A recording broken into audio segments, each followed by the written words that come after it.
Hi, I'm Tammy Sakuma, and we are visiting Sakuma Market Stand right now. We are a commercial berry farm. We have 1,500 acres. We grow strawberries, raspberries, blueberries, blackberries. We have some apples, and we have what we call our market stand, which is an on-site market that we produce everything we sell out here. So it's all our own grown. That is our tagline for out here is all our own grown. We have been a family business for about 85 years. We're a generational farm and we're vertically integrated. So we're a plant nursery in our California farm. So we grow the berry plants, we grow the fruit, which we're going to maybe pan a little bit and show you some of that. Then we actually process the berries. So then they go straight into a freezers, to an IQF. So we've generational, and we've expanded to our different, having different fruits so that we could be, if something has a bad year, hopefully something else doesn't. So you diversified, in other words. We totally diversified, and we're actually now diversifying into something totally new, which is tea. We're one of two tea plantations in the continental United States that are commercial. Bigelow is in North Carolina, and we are in Washington State. So that is our new enterprise, and we've just started that. We've grown the plants for about 10 years. Last year was our first year that we started producing the tea. So what's the name of the tea? The tea right now, we're just basically calling it, we're just doing a white, a green, and an oolong. For the tagline right now, we're just still under the Sakuma brand. We haven't really decided what it wants to be. We've kicked around a lot of things. We're in the Skagit Valley of Washington State, which is this great valley between beautiful hills and mountain ranges. We have this great soil that you can pretty much grow anything here in the world. We have tulips in this valley where we actually have the last blueberries that can be harvested in the world during blueberry season that you can find here in literally this little valley. So we can grow a lot of things. So when a scientist approached us about 10 years ago looking for somebody to grow out his tea plants, Richard, being the farmer of Sakuma Farms, decided, I can do that for you. And so we've been playing with the tea now. We found that tea doesn't like snow. Freeze wasn't bad, but the snow is not a good thing for it. Went to Taiwan and Japan and China and got some tea equipment. Learned how to do it. Now Richard is slowly trying to teach our next generation. Excellent. Let's take a look around your farm. We're looking at some of our strawberry plants. These are a traditional June planting, which means they're on the ground. Because we're a plant nursery, we have been able to take plants that should not grow in our area, but grow in other areas. But we've made them work. We've had to do a couple different techniques in trying this, but it's a great thing that we do. We have strawberries, 200 acres commercially that we harvest, and this is we're looking at right now is just a 5-acre little plot that we use U-pick. We harvest with a migrant crew. We have about 400 migrants that come in, start in our strawberries, go through our raspberries, go through our blueberry season. So basically we have the workforce from the 1st of June until the 1st of November. We house them on site. We also have what we call our kiddie crew, a local crew for local students, children between the ages of 12 and 15. They come out and pick strawberries Monday through Friday, 6 a.m. until noon. It's not our most profitable crew, but we think it's a really important crew. It's very important to the community. You know, kids in the city don't know where food comes from. Kids don't, a lot of times in this community, don't know where food comes from. So we have offered that crew the option, and it's great because we will have generations that have picked strawberries for Sakuma Farms. Excellent. We will have grandparents that drop their kids off in the morning and say, hey, I picked strawberries. And as we pan through, you're going to see some of the different things that we do here. What we're looking at right now is an Haygrove hoop tunnel. A company out of England came over to show us how to put this up. We actually have strawberries. The one we're looking at has tomatoes in it. We put those over all of our strawberry fields to extend our strawberry season. So we have not only tried different varieties, but we've tried different techniques. So I have strawberries. This year I had them from the 25th of May, and I will have them till I close the 30th of October. We do a lot of different techniques, and we try a lot of things. We found as a farmer, you've got to think outside the box. What we're going through now are some of our raspberries and a few of our blackberries, and you'll see the hoops aren't up all the way on those yet, but they will be. So we've got a couple techniques we do in the raspberries. We have shade cloth that goes over the top, and then we also have the hoop tunnels. The shade cloth is kind of like draperies where they open and close.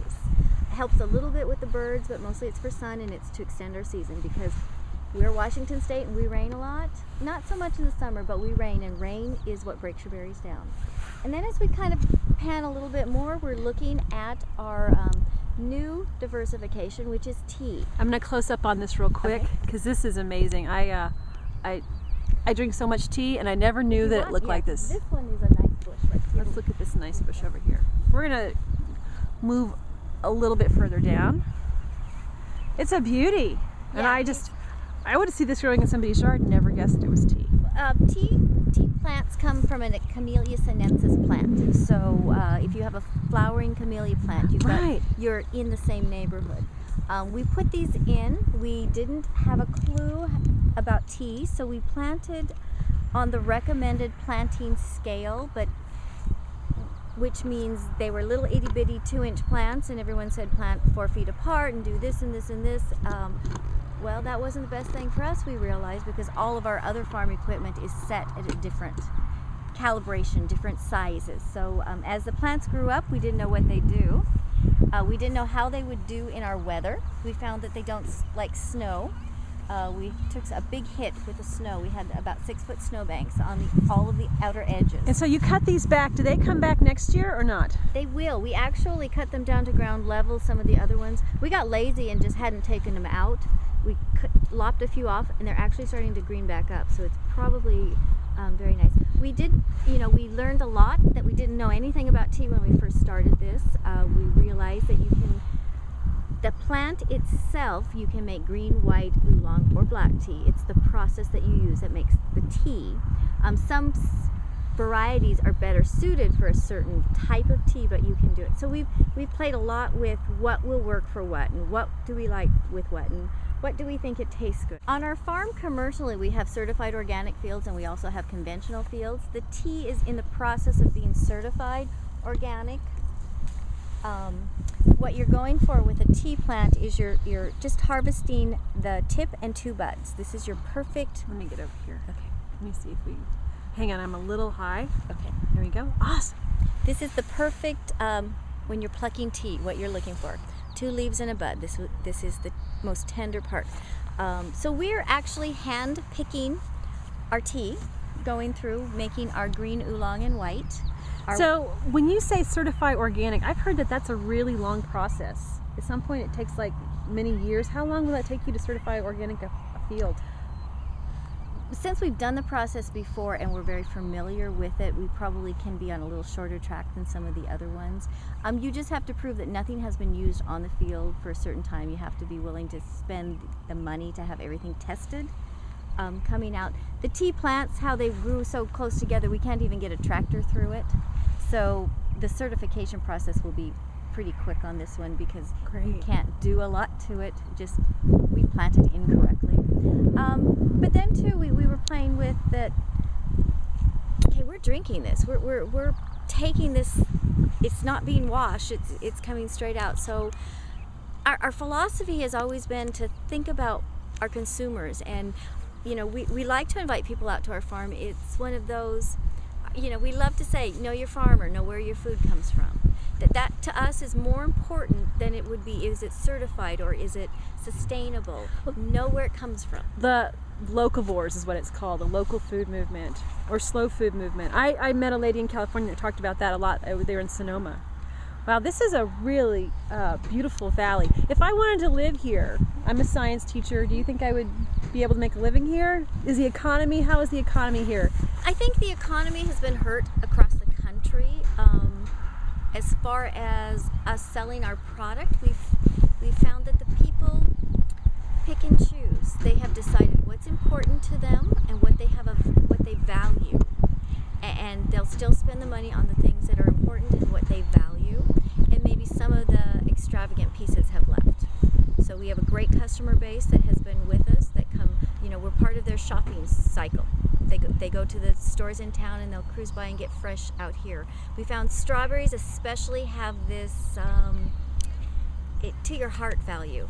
It's kind of one of those, and especially here in the valley with everyone having harvested strawberries at some point in their life, it's just kind of their emotional connection to a farmer. Once they know the farmer and they know how the farmer farms, they know what you do. We found that has probably kind of outweighed the economy.